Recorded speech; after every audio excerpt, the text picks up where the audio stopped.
Good morning, this is Doug. And I'm Cindy. Welcome to Help Me Help Mama livecast. Thanks for joining in today. Kind of a cool morning here in Arkansas, but it feels good. It's a fall morning, not raining, perfect. So we're going to talk today about when the need for care sneaks up on you. We did a newsletter article on this recently, and we thought this would be a great one to do for a video. So this is based on a story we actually saw, right?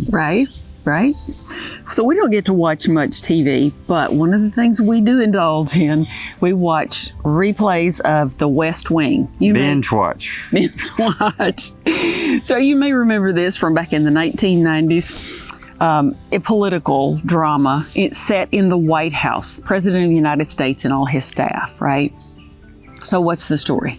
So, Jed Bartlett was the president, and C.J. Craig was White House press secretary. White House press secretary.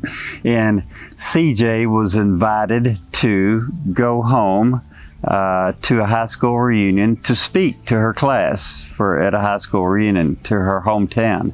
And her dad still lived there.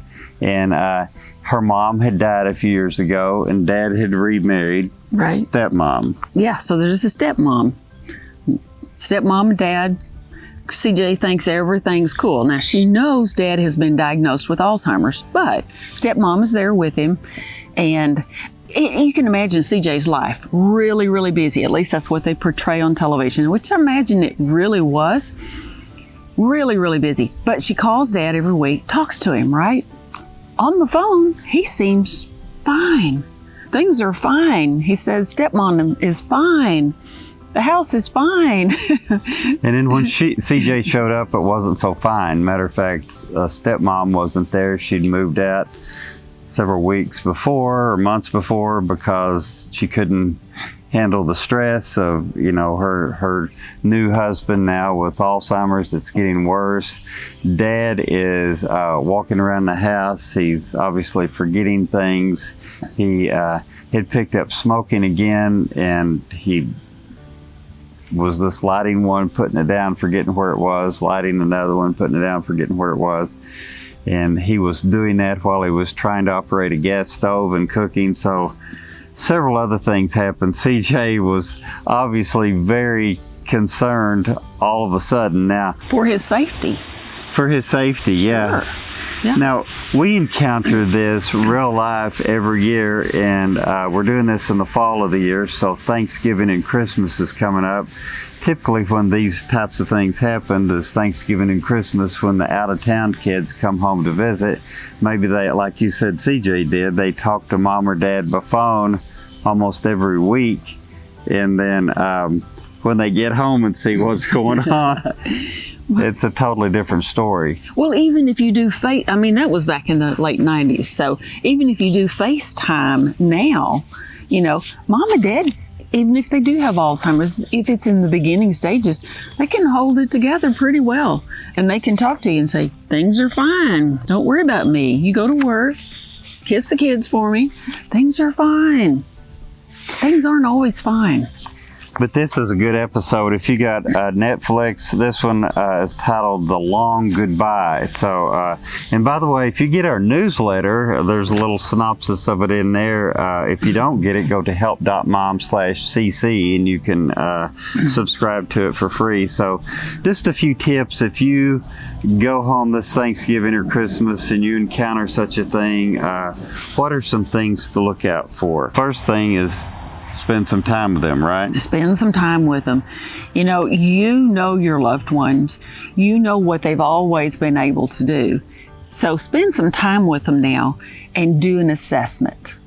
See what they can do, what they can't do, where they need help. And that's what CJ did with her dad when she got there. She spent a couple of days with him just to sort of assess the situation and see, because, it could have been, well, Dad's having a bad day. But then after she spent a few days with him and saw that, hey, this is worse than I thought, then, she did her own version of a family assessment, which is really just an exercise in keen observation. What's Dad struggling with now that he could do well several months ago?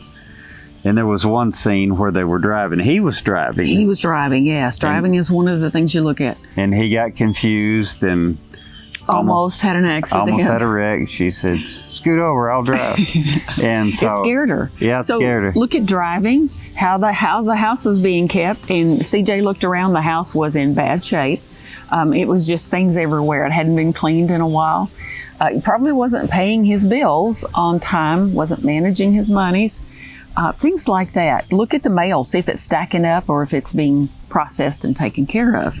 Medical assessment. She took Dad to the family doctor, who was one of Dad's old golfing buddies, and he said, "I wondered why I hadn't seen you in so long. Now I know." Doctor visited with him. It was more or less this a social visit.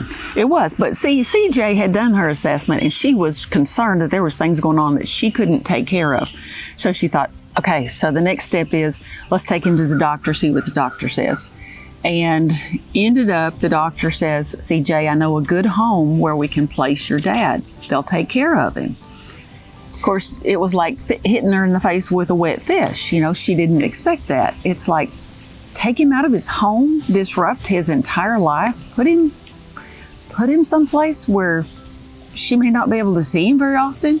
So we won't spoil the ending of this for you because you may want to actually watch it. But a few other things you may want to look at is safety at home. Is the home safe? I mean, Dad's home wasn't so safe. He had a gas stove. He was smoking. When she went in, things were sort of in disarray, which was really out of character for Dad. Cluttered. He could have tripped and fallen. He may have laid there for several days before anybody knew that he had fallen. You may look at hands-on helpers. So if CJ would have chosen to have kept her dad at home and Dad wanted to stay at home and didn't have any other care, you know, some options might have been non-medical home care. Right. In-home non-medical care, right. And if there would have been any family locally, they could have helped some too. With the medical assessment from the doctor may have changed Dad's medications. He may now be less confused. He may have had a urinary tract infection, you know, and now he's less confused. So he only needs help a couple hours a day. They get in-home non-medical in the morning and then late in the afternoon. He's fine during the day. CJ calls and checks on him a lot more often. And in today's day and time, she could use a lot more technology. You know, I was just thinking about that. And that don't seem that long ago. I mean, the late 90s, West Wing was on in the late 90s and the early 2000s. Yeah. Like, I think it ended in 2003 or something like that. But, you know, the technology we've got now just didn't exist back then. No, but it's incredible. We was interviewing a man the other day. Matter of fact, you can see the interview on Help Me Help Momma Facebook page. I think it's in the private group, which you can join for free. Just click the join button. But we interviewed Mike Tharp with Electronic Caregiver, and he was talking about all of the tech tools available anymore. And gosh, there's so many of them. Electronic medication reminders, where if the parent don't take the medicine, you can be reminded. Fall detectors, cameras, GPS. Absolutely. In the shoes, where if they wander off, you can find them. On one of the things, you can have a little unit that hooks up to the monitor, and the person, your loved one, would breathe into it. If they have, like my mom had COPD and congestive heart failure, she could breathe into that, and it would give them the doctor immediately the information that they would need to see if any issues were arising.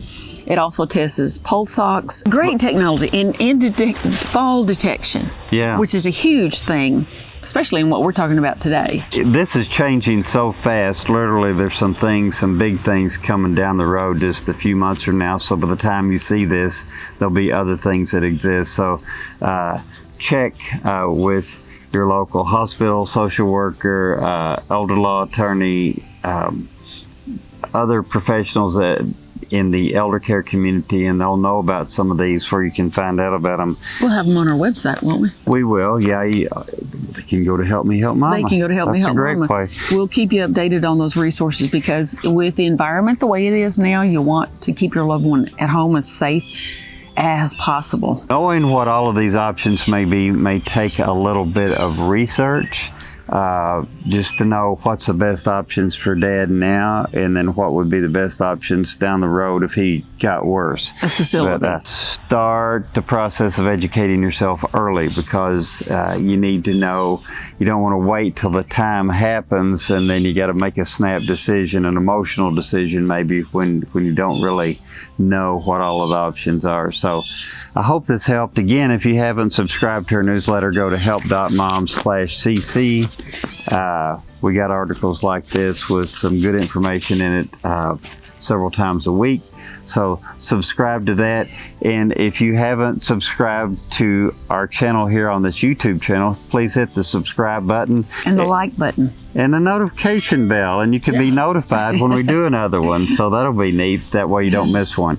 Thank you for watching today. We hope you have a great day. And thank you for being a caregiver for your loved one. You're making a huge difference in their life.